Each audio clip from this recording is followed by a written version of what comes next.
What's going on, my friend? It's Jeff Newport from ChasingStrength.com. In today's video, we are asking and answering the question, which is better, half snatch or the snatch? And more importantly, does it really matter? Okay, let's dive on in here. So let me ask you a question. Do you know the difference between the two types of snatches, the half snatch and the snatch? Well, before we answer that question, right, let me just tell you about the first time that I actually snatched a kettlebell. It was a 32 kilo kettlebell because that was the heaviest they made at the time. And it was January 2002. And of course, being a knucklehead, a young, pride-filled 231 pound, 105 kilo Olympic lifter who had recently qualified for the U.S. national championships, I thought I knew better than Pavel, who recommended that you snatch your kettlebell outside. So of course, what did this skinny Russian know that I didn't know? And I proceeded to completely disregard his advice. So I ripped that kettlebell up over my head like a bag of feathers, and it stalled momentarily bottoms up, right? Or the bottom up, I should say. Then gravity took over, it fell and smacked me on the back of the wrist, and it felt the exact opposite of a bag of feathers. My pride and the hardwood floors of the apartment that I was renting actually kept me from dropping the kettlebell. So bruised, immediately bruised actually, a nice big goose egg formed literally immediately, right? Bruised but undeterred, I did yet another, or I should say I attempted yet another snatch. And guess what? I had exactly the same result. You're probably not shocked. Except because I'd already developed that goose egg on the back of my wrist from that first rep, that made the second rep nearly impossible not to drop. Now, thankfully, I didn't drop it, right? So that brings me to the question I got the other day via this email. It's from Joseph. And he said, hey, I just bought your program. I really love snatches. And I've been using the 16 kilo and got 95 in 5 minutes, which is fantastic. Great job, Joseph. Primarily, I've been using half snatches versus the full snatch. Will that be an issue? Also, I can toss the 20 kilo around pretty well. So I just got a 28 kilo that's coming. And I'm hoping that one I could rep 7 to 8 times so I could start. In case you can't see that, right? Let's just refresh. Here's what Joseph asked. Hey, I just bought your program. I really love snatches. I've been using the 16 kilo and got 95 in 5 minutes. Primarily been using half snatches versus the full. Will that be an issue? Right? Using half snatches versus the full snatch. Now, I just told you about my first tangle with the kettlebell snatch. Actually, it wasn't until a few years ago I'd even heard the term half snatch. And that, as I explained in a recent podcast, is because the snatch in the sport of Olympic weightlifting is when you lift the weight above your head in one motion and fix it over your head.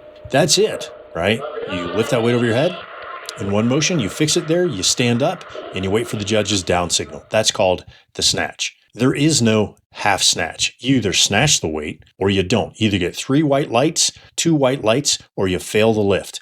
Make or miss, right? It's binary, simple as that. So the half snatch is apparently where you snatch the weight and then you lower it back to the rack and then hike the kettlebell from the rack for another full kettlebell snatch. If I recall correctly, and I may not because it's been a while, we briefly experimented with the half snatch as part of the teaching progression for the snatch in the Taming the Arc section at the old RKC somewhere around 2007 to 2010. But if my memory serves me correctly, we took it out because at that point in time, it caused confusion.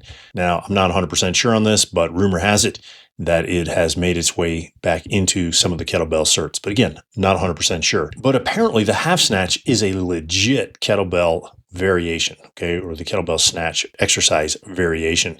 And it's used quite a bit in GS, gear voice sport, or kettlebell sport. Now, the only time that I've ever recommended it, like professionally or officially, is when using the double kettlebell snatch. But I haven't called it the half double kettlebell snatch or the double kettlebell half snatch or whatever. I just call it lowering the bells to the rack, okay? So you snatch the weight, then you lower them to the rack.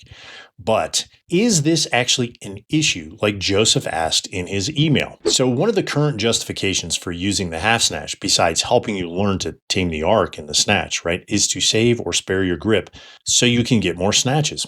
I think this is totally fine, but, right, and that's a big but, 1T, not 2. It negates much of the overloaded eccentric, right? The stretch on the lats, right? Your lats are your pull-up muscles, by the way, in the backswing.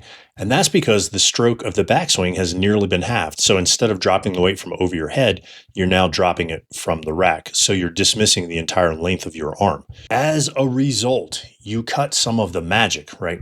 Magic, air quotes. We love using air quotes here on this channel. So you cut some of the magic of the snatches, like the snatch boosting your pull-up numbers without actually having to do pull-ups. So the half snatch, again, also decreases the load on your grip and your forearm musculature, which is one of the other benefits of the snatch, right? Bigger forearms, if you like that sort of thing, and stronger grip. And finally, the half snatch decreases the cardiovascular demand on your body because of that shortened stroke. Again, you're not dropping the kettlebell from above your head, you're dropping it from the rack. And that's especially important when you're training for things like power endurance and trying to make that bell move as explosively as possible. So yeah, I think the half snatch is a good idea, even the best idea for the double snatch. And that's because it spares the loading on the lower back from the awkwardness of the wide stance that's associated with the double kettlebell snatch and the two unwieldy kettlebells passing underneath your body. And it actually can be a good idea in the regular single kettlebell snatch, depending on the person, for learning how to tame the arc, right? Again, in that single kettlebell snatch.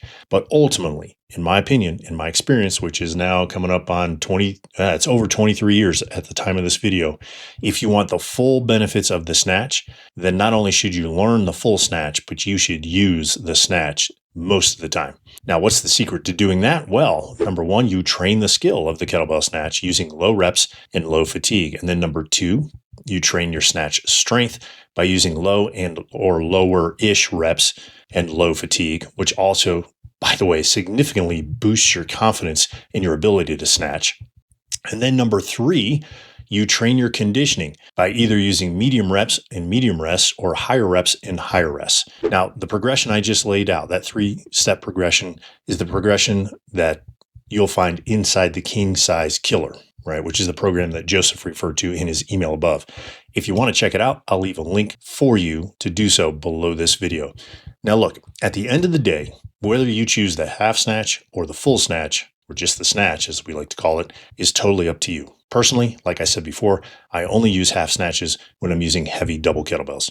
Hopefully you found this video helpful. If you did, click the like button, smash the subscribe button, share it with a friend, and leave me a comment in the comment section below. What's your experience been with the half snatch versus the snatch? Good, bad, indifferent, you could care less. Whatever it is, I'm interested in knowing, okay? Until next time, my friend, stay strong.